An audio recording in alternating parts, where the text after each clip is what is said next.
పల్నాడు జిల్లాలో B Ed question paper ముఠా గుట్టురట్టయింది. Vinukonda Vivekananda B Ed college కేంద్రంగా కొన్ని సంవత్సరాలుగా ఈ దందా నడుస్తోంది. కాలేజీ యాజమాన్యం దర్జాగా ఈ వ్యాపారాన్ని నడిపిస్తోంది. ఒడిశా నుంచి ఏజెంట్ ద్వారా కాలేజీలో అడ్మిషన్లు ఇస్తున్నారు. పరీక్షకు అరగంట ముందే ఒడిశాకు చెందిన విద్యార్థులకు మాత్రం వాట్సాప్ గ్రూపుల్లో ప్రశ్నపత్రాన్ని కాలేజీ యాజమాన్యం లీక్ చేస్తోంది. విషయంపై దృష్టి పెట్టిన గుంటూరు జిల్లా ఎస్పీ కీలక ఆదేశాలు జారీ చేశారు. దీంతో రంగంలోకి దిగిన పోలీసులు పేపర్ ముఠాగుట్టును బయటపెట్టారు. ఈ వ్యవహారంతో సంబంధం ఉన్న college correspondent, principal, college computer ఆపరేటర్ను గుంటూరు జిల్లా పెదకాకాని పోలీసులు అదుపులోకి తీసుకున్నారు. మరింత సమాచారం కోసం విచారిస్తున్నారు.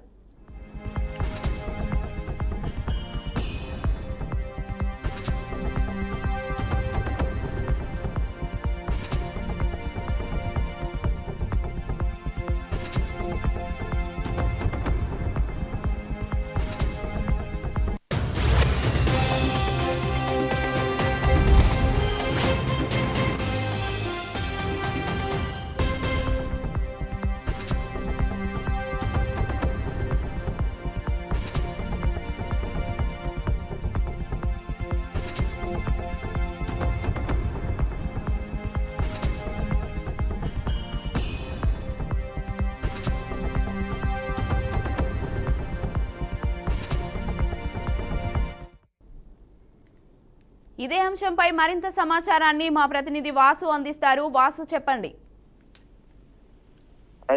Acharya Nagarjuna university B Ed ప్రశ్నాపత్రం leak వ్యవహారంలో ముగ్గురు నిందితులను పెద్దకాకాని పోలీసులు శుక్రవారం రాత్రి అదుపులోకి తీసుకున్నారు. శుక్రవారం మధ్యాహ్నం బీఈడీ ప్రశ్నాపత్రం లీకేజ్ ఘటన వెలుగులోకి రాగా యూనివర్సిటీ రిజిస్ట్రార్ ఆచార్య జి నరసింహ ఆ రోజు రాత్రి పెద్దకాకాని పోలీస్ స్టేషన్ లో ఫిర్యాదు చేశారు. బీఈడీ ప్రశ్నాపత్రం లీకేజ్ వ్యవహారం వాట్సాప్ ద్వారా జరిగిందని, ఆ సమాచారం ఉందని ఫిర్యాదులో అయితే పేర్కొన్నారు. దీనికి సంబంధించి కేసు నమోదు చేసిన పెదకాకాని పోలీసులు ఒడిశాకి చెందిన ధీరన్ కుమార్ సాహు అనే బీఈడీ విద్యార్థిని శుక్రవారం రాత్రి తెనాల్లో లాడ్జిలో అయితే అదుపులోకి తీసుకోవడం జరిగింది. పరీక్షకు అరగంట ముందు వాట్సాప్ ద్వారా గ్రూపుల్లో ప్రశ్నపత్రం విడుదల చేసినట్లుగా పోలీసులు అయితే గుర్తించారు. కొన్నేళ్లుగా ఒడిశా ఏజెంట్ ద్వారా వివేకానంద బీఈడీ కాలేజీలో, పల్నాడు జిల్లాలోని వివేకానంద బీఈడీ కాలేజీలో అడ్మిషన్లు చేపిస్తూ కాలేజీకి రాకపోయినా సరే ఏఎన్యూకు హాజరవుతున్నట్లుగా చూపిస్తూ మోసం చేస్తున్నారని ఈ విచారణలో అయితే పోలీసులు అయితే గుర్తించారు. కాలేజీ కరెస్పాండెంట్ కు సంబంధించి వైసీపీ మద్దతుదారుడైన రఫీపై కూడా గతంలో పలు ఆరోపణలు అయితే ఉన్నట్లుగా పోలీసులు అయితే గుర్తించారు. దీనికి సంబంధించి ఇలా కాలేజీకి రాకుండా పాస్ చేయించడం కోసం లక్షలాది రూపాయలు చేతులు మారుతున్నట్టుగా పోలీసు విచారణలో అయితే గుర్తించారు.